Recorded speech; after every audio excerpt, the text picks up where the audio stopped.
Assalamualaikum warahmatullahi wabarakatuh.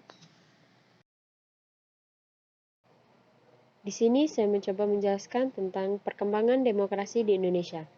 Perkenalkan, nama saya Rifdah Rohadatul Aisy, nomor NPM 1816021035.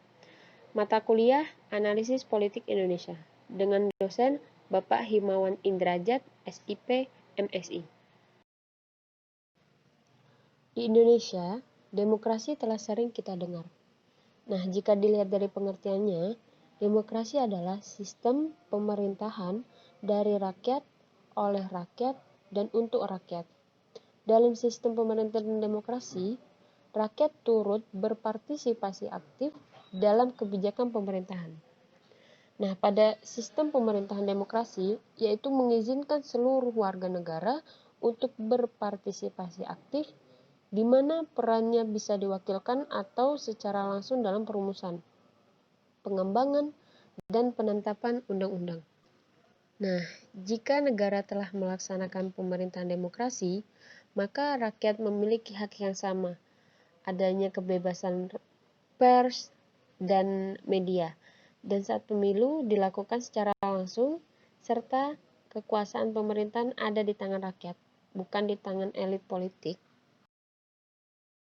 Setelah kita mengetahui pengertian demokrasi di slide sebelumnya, di slide ini saya mencoba menjelaskan perkembangan demokrasi di Indonesia.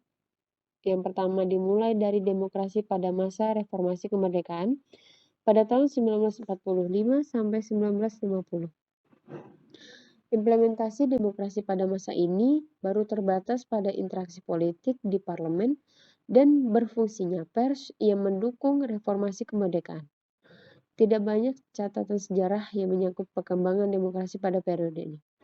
Akan tetapi, pada periode ini telah diletakkan hal-hal yang mendasar, yaitu yang pertama adanya pemberian hak-hak politik secara menyeluruh, yang kedua presiden yang secara konstitusional ada kemungkinan untuk menjadi diktator, yang ketiga dengan maklumat wakil presiden yang merubah KNIP atau Komite Nasional Indonesia Pusat menjadi lembaga legislatif. Maka di kemungkinan terbentuknya sejumlah partai politik yang kemudian menjadi peletak dasar bagi sistem kepartaian di Indonesia untuk masa-masa selanjutnya dalam sejarah kehidupan politik dan adanya perubahan sistem pemerintahan presidensial menjadi parlementer. Nah, untuk slide selanjutnya saya mencoba menjelaskan tentang demokrasi parlementer pada tahun 1950 sampai 1959. Pada periode ini, Undang-Undang Dasar Sementara atau UUDS digunakan sebagai landasan konstitusional. Dan pada masa ini dapat dikatakan sebagai masa kejayaan demokrasi di Indonesia. Kenapa? Karena hampir semua elemen demokrasi dapat ditemukan dalam perwujudan kehidupan politik di Indonesia. Seperti lembaga perwakilan rakyat atau parlemen memainkan peranan yang sangat tinggi dalam proses politik yang berjalan. Perwujudan kekuasaan parlemen ini diperlihatkan dengan adanya sejumlah mosi tidak percaya kepada pihak pemerintah yang mengakibatkan kabinet harus meletakkan jabatannya. Sejumlah kasus jatuhnya kabinet dalam periode ini merupakan contoh konkret dari tingginya akuntabilitas pemegang jabatan dan politisi.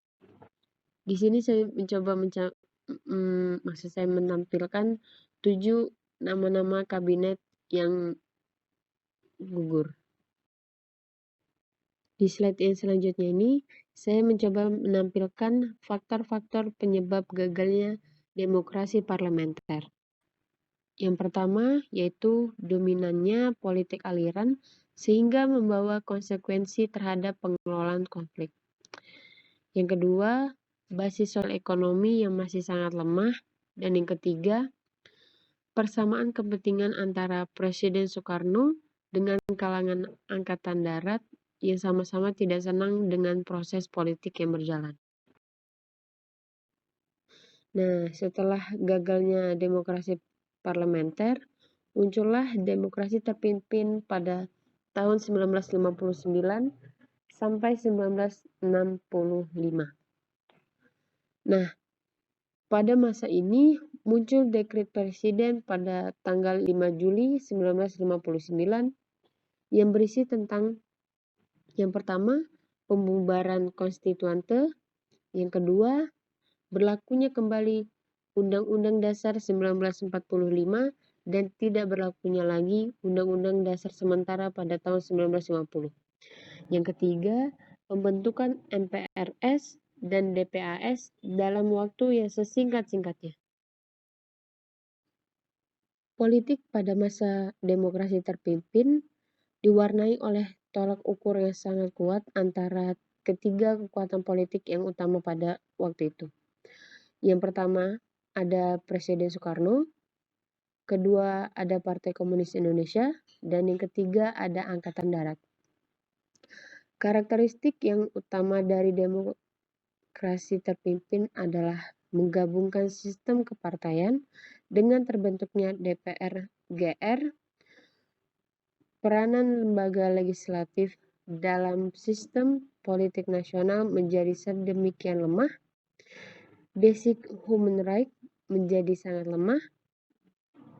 Masa demokrasi terpimpin adalah masa puncak dari semangat anti kebebasan pers, sentralisasi kekuatan semakin dominan dalam proses hubungan antar pemerintah pusat dengan pemerintah daerah. Banyak penyimpangan yang terjadi pada masa demokrasi terpimpin ini, seperti adanya pengingkaran terhadap nilai-nilai demokrasi, yaitu absolutisme, dan terpusatnya kekuasaan hanya pada diri pemimpin. Selain itu, tidak ada ruang kontrol sosial dan check and balance dari legislatif terhadap eksekutif. Runtuhnya demokrasi terpimpin karena adanya pemberontakan G30 SPKI yang dimana menjadi luka mendalam bagi bangsa Indonesia karena kehilangan jenderal-jenderal kebanggaan Indonesia. Maka bangsa Indonesia sangat mengancam bila PKI itu muncul lagi di Indonesia. Nah, setelah pemberontakan G30 SPKI itu muncul Super Semar yang merupakan pemberian wewenang dari Presiden Soekarno untuk Letnan Jenderal Soeharto yang saat itu merupakan Panglima Angkatan Darat untuk memulihkan keamanan dan ketertiban setelah peristiwa berdarah G30 SPKI. Disinilah akhir dari pemerintahan Insinyur Soekarno. Setelah runtuhnya pemerintahan Presiden Soekarno, pemerintahan berganti menjadi di bawah kekuasaan Presiden Soeharto, yang dikenal sebagai masa Orde Baru. Tahun-tahun awal pemerintahan Orde Baru ditandai oleh adanya kebebasan politik yang besar dan menerapkan model demokrasi yang berbeda, yaitu menerapkan demokrasi Pancasila. Untuk menegaskan klaim bahwasanya model demokrasi inilah yang sesungguhnya sesuai dengan ideologi negara Pancasila. Dalam masa yang tidak lebih dari 3 tahun ini, kekuasaan seolah-olah akan didistribusikan kepada kekuatan masyarakat, di mana harga bahan pokok menjadi murah, transmigrasi, dan keluarga berencana terlaksana dengan baik, dan banyak program lainnya yang cukup baiklah. Nah, di sini saya mencoba merangkum beberapa karakteristik pada masa Orde Baru. Yang pertama, rotasi kekuasaan eksekutif boleh dikatakan hampir tidak pernah terjadi. Yang kedua, rekrutmen politik yang bersifat tertutup. Yang ketiga, dominan peran ABRI.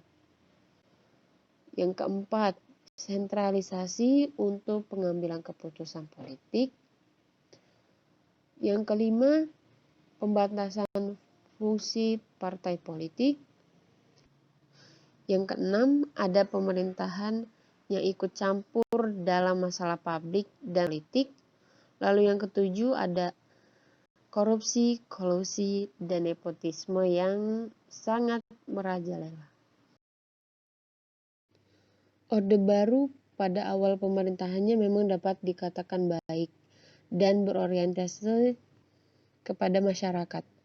Namun seiring perkembangan yang terlihat adalah semakin lebarnya kesenjangan antara kekuasaan negara dengan masyarakat itu sendiri. Pemerintahan Orde Baru mewujudkan dirinya sebagai kekuatan yang kuat dan relatif otonom.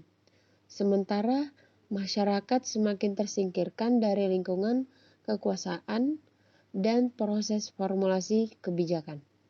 Di sini saya coba tampilkan beberapa gambaran buruknya masa Orde Baru, seperti tidak adanya kebebasan pers dan juga media, demokrasi yang tidak berjalan dengan baik mungkin dapat dikatakan tidak ada, banyak terjadi kekerasan, dan apabila ada warga yang menjelekkan pemerintah, maka warga itu bisa mati atau tiba-tiba hilang dari masyarakat. Pemerintahan masa Orde Baru berjalan selama 32 tahun dan berakhir setelah berbagai kelompok masyarakat madani yang dipimpin oleh masyarakat berhasil menekan Presiden Soeharto untuk turun sebagai Presiden Indonesia. Akhirnya Presiden Soeharto menandatangani surat pengunduran diri pada tanggal 21 Mei 1998. Yang secara otomatis menaikkan wakilnya yaitu Bapak B.J. Habibie sebagai Presiden Indonesia. Dan pada tahun ini juga dapat dikatakan masa buruk di Indonesia, di mana adanya krisis moneter yang amat menyusahkan masyarakat Indonesia.